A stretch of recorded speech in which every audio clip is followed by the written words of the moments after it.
नमस्कार दोस्तों, कैसे हैं आप सभी। उम्मीद करता हूं कि आप स्वस्थ होंगे, सुखी होंगे और प्रसन्न होंगे। श्रीमद् भागवत गीता में आपका स्वागत है।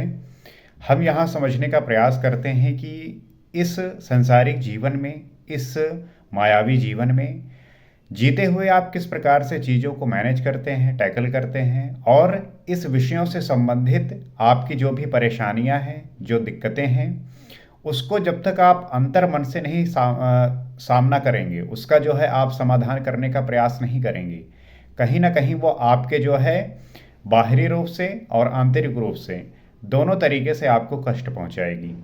तो इसका उपाय क्या है, हम किस प्रकार से इसको सॉल्व कर सकते हैं। अगर हमारी स्थिति इस प्रकार से प्रकट हुई, अगर इसे हम बनाने का प्रयास किए, अगर ये हुआ तो क्यों हुआ। हमारी परेशानियों का प्रमुख कारण यही होता है कि हम कहीं ना कहीं अपने समस्याओं को, अपने प्रॉब्लम को आइडेंटिफाई करते नहीं है प्रॉपर तरीके से, और कर भी लेते हैं तो उसके प्रति जो आपकी जो संपूर्णता है, आपका जो उसके प्रति लगन है, आपका जो उसके प्रति खुद में मिट जाने की, अर्थात उसको प्राप्त करने की जो उत्कंठा है, वो किस प्रकार से आपके अंदर जगती है, इस पे मैटर करता है। क्योंकि आप जानते हैं कि इस मायावी जीवन में, इस कैपिटलिज्म के ज़माने में चीज़ें काफ़ी कॉम्प्लेक्स हो गई हैं, काफ़ी हार्ड हो गई हैं, कंपटीशन बढ़ चुका है, और हर एक समय पर कहीं ना कहीं आपके सामने एक चैलेंज खड़ा होता है। तो आप इसको कैसे मैनेज करेंगे। अगर आप आंतरिक रूप से मजबूत नहीं हैं, अगर आप बाहरी रूप से मजबूत नहीं हैं, तो उन चीज़ों को मैनेज कैसे कर पाएंगे।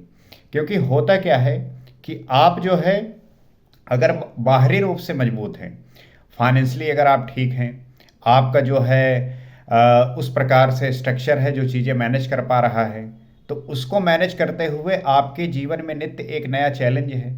अगर उसको आप आंतरिक रूप से, अगर अंदर से मजबूत नहीं हैं, उसको अगर आप टैकल नहीं कर सकते, तो कहीं ना कहीं वो बिखराव जो है आपके अंदर सदैव बना रहेगा।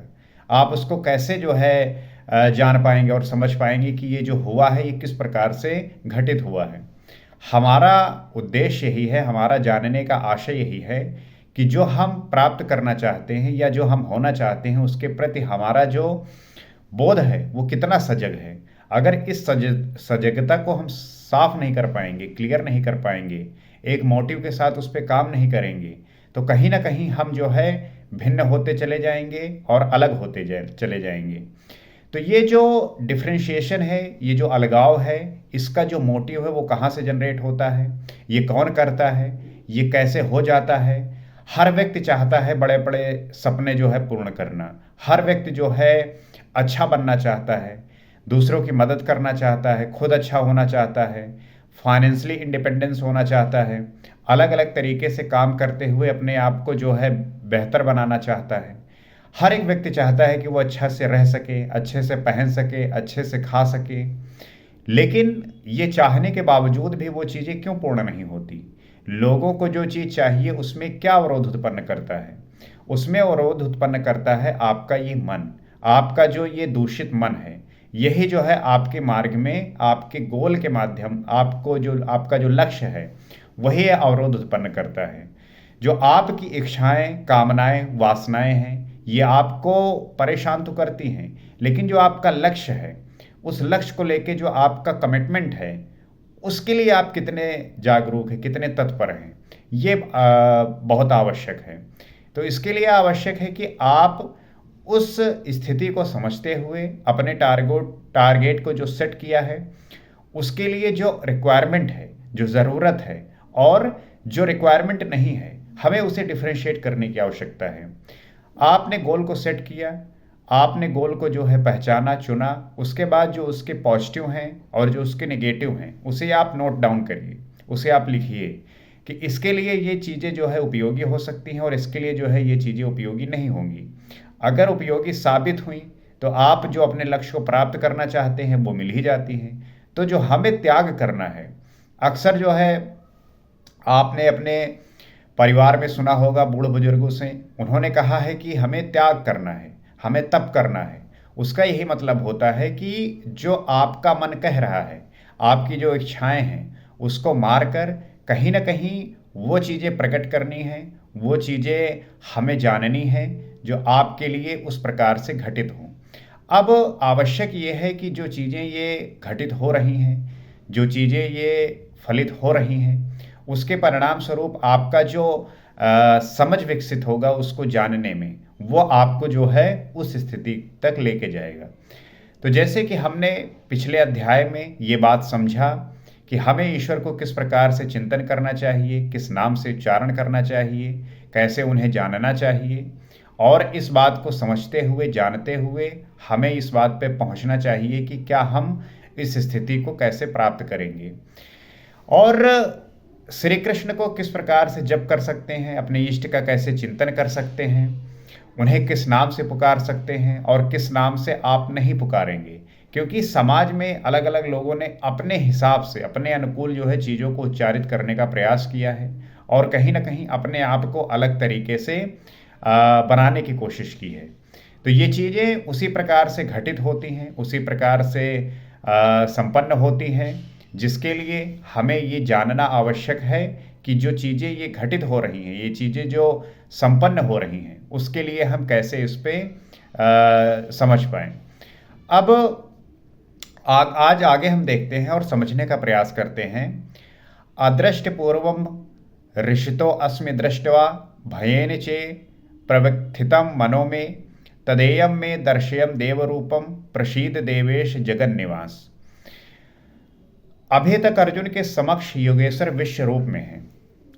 अभी तक जो है अर्जुन के समक्ष योगेश्वर विश्व रूप में है, अर्थात विराट स्वरूप में है। और विराट स्वरूप को देखकर अर्जुन जो है काफ़ी परेशान हुआ। परेशान अर्थात डरने लगा, भय लगने लगा। अतः वो कहता है कि मैं पहले न देखे हुए आपके इस आश्चर्यमय रूप को देखकर हर्षित हो रहा हूँ। उस विराट स्वरूप को अर्जुन देखकर हर्षित हो रहा है। उसे ऐसा पहले कभी भी नहीं अनुभूति हुई, क्योंकि ये बिल्कुल यूनिक है। तो जो चीज़ यूनिक होती है, जो चीज़ अलग होती है, लोगों का अक्सर ध्यान उसी पर जाता है। आप देखते होंगे सामान्यतः जो चीज़ें लोगों के साथ हो रही होती हैं या होती हैं, उस पर उतना फोकस नहीं रहता, उतना ध्यान नहीं रहता। लेकिन जब कोई व्यक्ति कोई नया चीज़ देखता है, कोई नई चीज़ वो अनुभूति करता है, तो उसको एक अलग एहसास होता है। उसी प्रकार से अर्जुन को भी ये स्वरूप श्री कृष्ण को अपने सदृश वैसे ही दिखते थे, वैसे ही मनुष्य रूप में थे, तो वो उनको उसी प्रकार से मानते थे। परंतु विराट स्वरूप देखने के बाद उन्होंने वैसा कभी भी हर्षित नहीं हुए थे। और मेरा मन भय से अति व्याकुल भी हो रहा है। अब चूंकि हर्षित तो हो रहे हैं, लेकिन उस विराट स्वरूप को देखकर भय भी लग रहा है। जैसे आप देखते होंगे बहुत सारे लोग जो है चिड़ियाघर जाते हैं, वहाँ पे वो शीशे वाला जो है लगा रहता है, जहाँ पे आप एक शीशे की इस तरफ खड़े होते हैं और शेर जो है उस तरफ खड़ा रहता है, और आप उसको जो है आपको बहुत आनंद आता है, आप पास से उसे देख पाते हैं। लेकिन रियल में जो है आपको डर लगता है, क्योंकि पता है कि वो आपको खा जाएगा। तो हर मज़ा तो बहुत आता है, उसको पास से देखते हैं, महसूस करते हैं, लेकिन डर भी है। तो अर्जुन भी डर रहा है। पहले तो सखा समझता था, धनुर्विद्या में कदाचित अपने को कुछ आगे ही पाता था, किंतु वह प्रभाव देखकर भयभीत हो रहा है। पहले तो सखा के समान था अर्जुन श्री कृष्ण के साथ, जो उनका आपस में संबंध था वो सखा के रूप में था, मित्र के रूप में था। जैसे वो थे वैसे श्री कृष्ण थे। परंतु अब ये प्रभाव को देखकर जो है भयभीत हो रहा है। पिछले अध्याय में प्रभाव सुनकर वो अपने आप को ज्ञानी मानता था। क्या ज्ञानी को कभी भय होता है? हमने पिछले अध्याय में भी ये समझा था कि प्रभाव ये सुनकर जो है अपने आप को ज्ञानी मानता था। लेकिन क्या ज्ञानी को भय लगता है? वस्तुतः प्रत्यक्ष दर्शन का प्रभाव ही विलक्षण होता है। जो प्रत्यक्ष दर्शन है उसका प्रभाव जो होता है वो बड़ा विलक्षण होता है। सब कुछ सुन और मान लेने के बाद भी सब कुछ चलकर जानना शेष ही रहता है। ये सब कुछ सुन लिया या मान लेने के बाद भी जो सब कुछ चलकर जानना होता है ये शेष ही रहता है। और ये सुनकर समझना, जानना, मान लेना, इसके परिणाम स्वरूप जो घटित होता है वो हम समझते हैं। वो कहता है पहले न देखे हुए आपके इस रूप को देखकर मैं हर्षित हो रहा हूँ। अर्जुन कह रहा है कि इससे पहले मैंने ऐसा रूप आपका देखा ही नहीं है। लेकिन आज ये स्वरूप को देखकर मैं हर्षित हो रहा हूँ, प्रसन्न हो रहा हूँ। मेरा मन भय से व्याकुल भी हो रहा है, लेकिन मन जो है व्याकुल हो रहा है क्योंकि इतना दिव्य और विशाल जो है विराट स्वरूप है कि उसको देखने के बाद जो है भय भी लग रहा है, डर भी लग रहा है। अतः हे देव, आप प्रसन्न हो। हे देवेश, आप जगन निवास, आप अपने उस स्वरूप को मुझे दिखाएं। कौन सा रूप? अब जो है अर्जुन रिक्वेस्ट कर रहा है, प्रार्थना कर रहा है कि हे देवेश, हे जगन निवास, आप प्रसन्न होइए और आप अपने उस रूप को मुझे दिखाइए। तो कहते हैं कौन सा रूप? किरीटनम गदिनम चक्रहस्त मिक्षामि त्वाम दृष्टम अहम तथैव तनेव रूपेण चतुर्भुजेन सहस्रबाहो भव विश्व मूर्ते। मैं आपको वैसे ही अर्थात पहले की ही तरह सिर पर मुकुट धारण किए हुए, हाथ में गदा और चक्र लिए हुए देखना चाहता हूँ। इसलिए वो विश्व रूप, हे सहस्त्रबाहो, आप अपने उसी चतुर्भुज रूप में होइए। कौन सा रूप देखना चाहा? चतुर्भुज रूप। अब देखना है चतुर्भुज रूप क्या है। तो अर्जुन जो है ये रिक्वेस्ट कर रहा है, वो ये कह रहा है कि मैं आपको उस रूप को देखना चाहता हूँ जिसमें आप सिर पर जो है मुकुट लगाए हुए हैं, हाथ में गदा और चक्र लिए हुए हैं, और हे विश्वरूप, हे हजारों हाथों वाले, आप अपने उसी चतुर्भुज स्वरूप में जो है हो जाइए। और कौन सा रूप देखना चाहा? चतुर्भुज रूप। अब देखना है चतुर्भुज रूप है क्या। तो कहते हैं, श्री भगवान कहते हैं, मया प्रसन्नेन तवा अर्जुनेदम रूपम परम दर्शितम आत्मयोगात तेजोमयम विश्वम अनंत माध्यम यन्मे त्वादन्येन न दृष्ट पूर्वम। वो कहते हैं इस प्रकार अर्जुन की प्रार्थना सुनकर श्री कृष्ण बोले, हे अर्जुन, मैंने अनुग्रह पूर्वक अपनी योग शक्ति के प्रभाव से अपना परम तेजोमय, सबका आदि और सीमा रहित विश्व रूप तुझे दिखाया। अब श्री कृष्ण अर्जुन को समझा रहे हैं और कह रहे हैं कि हे अर्जुन, मैंने जो है योग शक्ति के प्रभाव से जो मेरा परम तेजोमय और सबका आदि और सीमा रहित विश्व रूप है, उसे जो है तुझे दिखाया, जिसे तेरे सिवाय दूसरे किसी ने पहले कभी नहीं देखा था। ये स्वरूप जो है श्री कृष्ण ने पहली बार जो है अर्जुन को ऐसा स्वरूप दिखाया। इससे पहले जो है श्री कृष्ण ने ऐसा स्वरूप का पहले कभी किसी को नहीं दिखाया था। तो इस स्वरूप को देखने के बाद अर्जुन ने जो महसूस किया, जो समझा, जो जाना, उसकी जो स्थिति है वो उसे इस प्रकार से जान सकती है और समझ सकती है कि जो हम चीज़ों को करते आते हैं उसमें कितनी अनुभूति है, उसको कितना हम आत्मसात कर लेते हैं। आगे कहते हैं, न वेद यज्ञाय अध्ययनैरेव दानय नाचर क्रियाभिनर्म तपो विरुग्य एवं रूपा शक्य अहम नृलोके द्रष्टुम त्वादन्येन कुरु प्रवीर। कहते हैं, हे अर्जुन, इस मनुष्य लोक में इस प्रकार विश्व रूप वाला मैं न वेद से, न यज्ञ से, न अध्ययन से, न दान से, न क्रिया से, न उग्र तप से और न तेरे सिवाय किसी अन्य से देखा जाने को संभव हूं। वो ये बात कहते हैं कि हे अर्जुन, इस मनुष्य लोक में इस प्रकार विश्व रूप वाला मैं न वेद से, न यज्ञ से, न अध्ययन से, न दान से, न क्रिया से, न उग्र तप से और न तेरे सिवाय किसी अन्य से देखा जाने को संभव हूं। व्यक्ति ये समझने का प्रयास करता है कि अगर मैं ये कर लिया तो ईश्वर को जो है दर्शन हो जाएंगे। यहाँ पे श्री कृष्ण स्पष्ट कर रहे हैं और इसे आपको समझना होगा, क्योंकि जब आप भ्रम में रहते हैं तभी चीज़ें गड़बड़ होती हैं।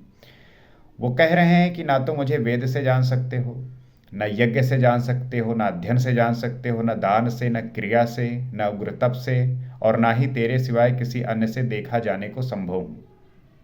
अर्थात तेरे सिवाय ये रूप अन्य कोई देख नहीं सकता। तब तो गीता आपके लिए बेकार है।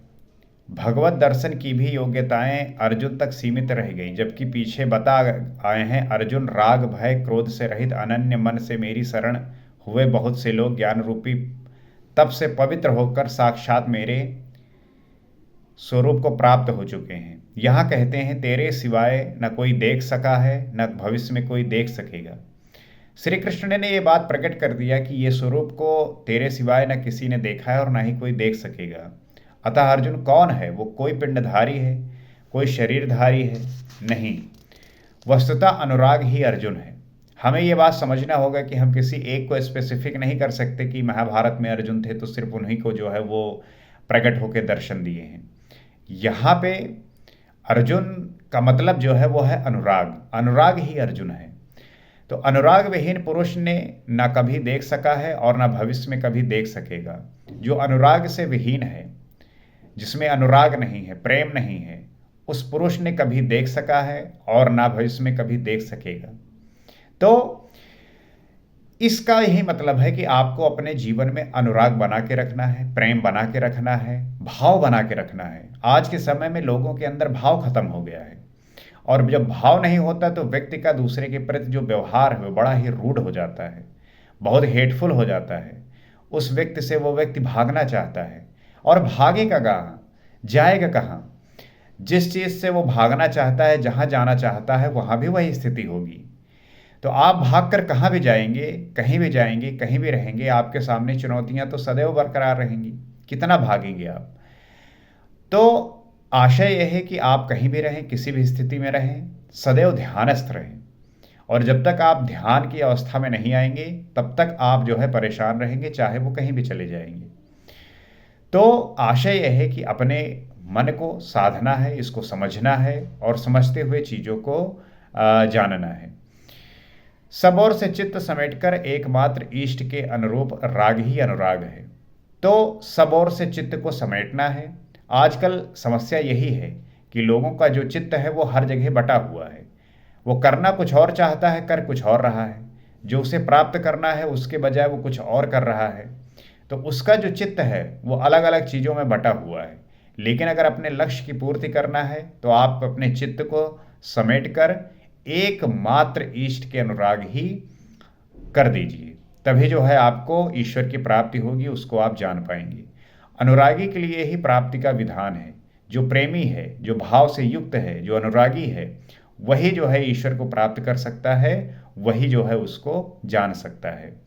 तो आवश्यक ये है कि आप जो है इन बातों का ध्यान रखें, ख्याल रखें, और निरंतर इस पे जो है चिंतन करें, मंथन करें। तभी आप पाएंगे कि जो आपने जाना है, जो आपने समझा है, जो आप जी पाए हैं, जो आप सह पाए हैं, जो आप कर पाए हैं, उसका परिणाम स्वरूप आप ध्यानस्थ होकर जब इन चीज़ों में लगेंगे, लिप्त होंगे, अर्थात ध्यान को लेके, तब जो है आपका जीवन एक अलग दिशा में एक नए तरीके से घटित होगा, और आपका जीवन एक ऐसा प्रफुल्लित और अच्छा होगा कि आप जो है नए नए चीज़ों की कल्पना कर सकते हैं और अपने विचारों को सही दिशा देकर अलग अलग चीज़ें बेहतर कर सकते हैं। तो आशा करता हूँ कि ये बातें आपको समझ में आई होंगी, और इन बातों को समझते हुए आप इनका चिंतन कर सकते हैं, मंथन कर सकते हैं, नित्य जो है इस पे चर्चा कर सकते हैं, ताकि हम अपने विचारों को इस प्रकार से साझा कर सकें, शेयर कर सकें। तो आप इस चैनल से जुड़ सकते हैं ताकि नित्य हम इसी प्रकार के विचारों से जुड़ सकें, बातें कर सकें, समझ सकें, और जीवन की जो भी चुनौतियां हैं उनको आसानी से काट कर जीवन को उत्कृष्ट अवस्था तक पहुंचा सकें। इसी आशा के साथ अगले एपिसोड में आपसे फिर मुलाकात होगी। नमस्कार।